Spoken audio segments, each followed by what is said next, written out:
One of the things you can do when you're dealing with an electrolysis reaction or something that's occurring in an electrolytic cell is you can determine how much charge will be produced from a certain reaction. So basically, just like when we learned about stoichiometry, we learned how you can convert grams to moles and then convert from moles of one thing to moles of something else, the moles of B to moles of A, and then you convert from the moles of A to the grams of A, just using the steps that you've learned, the balanced equation, the molar mass, etc.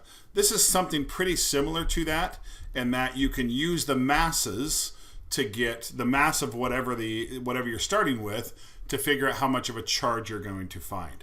Now, just like stoichiometry though, sometimes they kind of start in the middle and make you go to one end, or they make you start in one end and go completely to the other end. So I'm going to teach you the whole thing and then kind of show you how they might ask you some questions. So one of the equations that they give you on the equation sheet is this equation right here, where I is the amps, or what the long term for amps is amperes.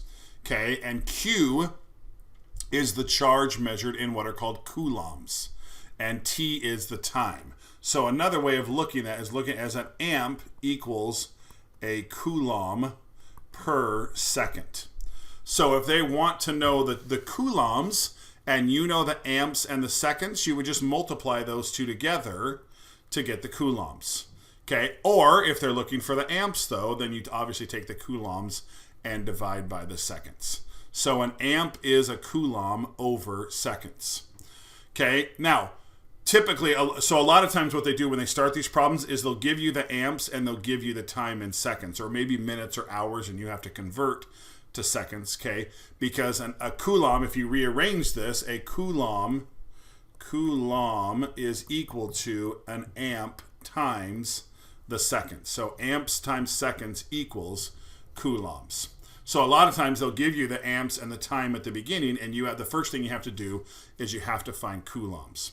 Okay, the next thing that you do is you have to use those coulombs to convert to what are called Faraday's, kind of like Faraday's constant, and it's the same number. Okay, but Faraday's constant, it looks like I left a word out there on the AP exam. Faraday's constant. No, I'm sorry, that's not constant. A Faraday is equal to, or Faradays are equal to 1 mole of electrons. So when you take the amps times the seconds and you get the coulombs, then you take 96,485 coulombs on the bottom. So coulombs will cancel, and that will leave you with moles of electrons. Okay, then, just like when we did delta G equals negative NFE, the moles of electrons in your next step is how many electrons were transferred in this reaction. Was it 4? Was it 6? Was it 12? Was it 9? However many electrons are transferred, that will be your next step. You'll say 9 moles of electrons were transferred, okay, to moles of whatever they're asking you about for every 1 mole of aluminum or something like that. And now that you have moles of aluminum, you can say, every 1 mole of aluminum has a mass of 27 grams. So then you use the molar mass to convert from moles to grams.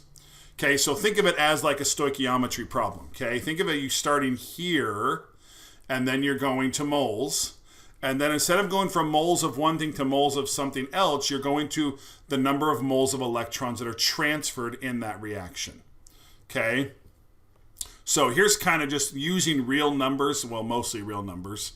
Okay, we can see how this works. The first thing you would do, and again, not necessarily the first, but if you're starting with amps and seconds, you would multiply them together to get coulombs, and then you would take 96,485 coulombs on the bottom, 1 mole of electrons on the top, and then if you are able to determine there's 12 electrons transferred, you would say 12 moles of electrons for every 1 mole of CH4, and then 1 mole of CH4, 16 grams. Okay? All right, so let's look at a real problem here. It says, calculate the number of grams of aluminum produced in 1 hour by the electrolysis of molten AlCl3 if the electrical current is 10 amps. So the first thing we're going to do is we're going to take our 10.0 amps and we're going to multiply that, not by an hour, it's the seconds in an hour. So there's 60 minutes in an hour, 60 seconds in a minute, so that's 3,600 seconds. that equals 36,000. And remember, an amp times a second is a coulomb.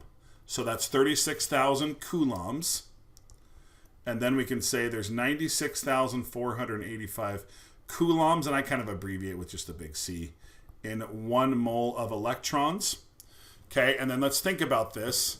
You're producing aluminum, so you're going from AlCl3 to just Al plus probably Cl2. Okay, and when that happens, you're going to end up, that's going to be Al3 plus, or no, sorry, not on this side. On this side over here, aluminum has a 3 plus charge, and over here it's a 0 charge. Okay, and you might go, well, okay, but it's not balanced, so you need to put a 2 here and a 2 here. So wouldn't that therefore mean that instead of 3 electrons being transferred, wouldn't that have to be 6 electrons being transferred? Either way, if you go 3 moles of electrons for every 1 mole of aluminum, isn't that the same thing as 6 moles of electrons if you do 2 moles of aluminum? See how that ends up being the same thing? Either way, for every 1 mole of aluminum, there are 3 moles of electrons that are transferred. And if you want to do 6 and 2, that's also fine. But just know that either whether 6 or 2 or 3 and 1, it doesn't matter. So in this reaction, aluminum has a +3 charge, and then it has a 0 charge. And that tells you that that's 3 electrons. If we were to write that half reaction, you'd have to have those 3 electrons on this side to make it even. Okay? So 3 moles of electrons are transferred for every 1 mole of aluminum. And then for every 1 mole of aluminum, we look up the molar mass on the periodic table, and it's 27 grams. So I've got 36,000 coulombs divided by 96,485 coulombs per mole of electrons divided by 3 times 27 gives me a final answer of 3.36 grams of aluminum. So if you are able to electrolyze some liquid, remember molten means liquid, some molten aluminum chloride with 10 amps for an hour, you're going to produce 3.36 grams of aluminum. Okay? So now here's where sometimes it gets tricky, is sometimes they're going to start you with, let's say, moles of electrons, and they're going to ask you for the amps.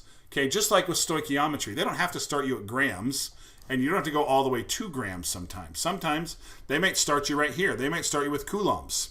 Like let's say there's 27,000 coulombs. Well, then you don't have to multiply amps times seconds. So maybe you just have to go from coulombs, maybe just to moles. Okay, and that's why it's really important to understand this whole process here, because you're not always going to start here and end here.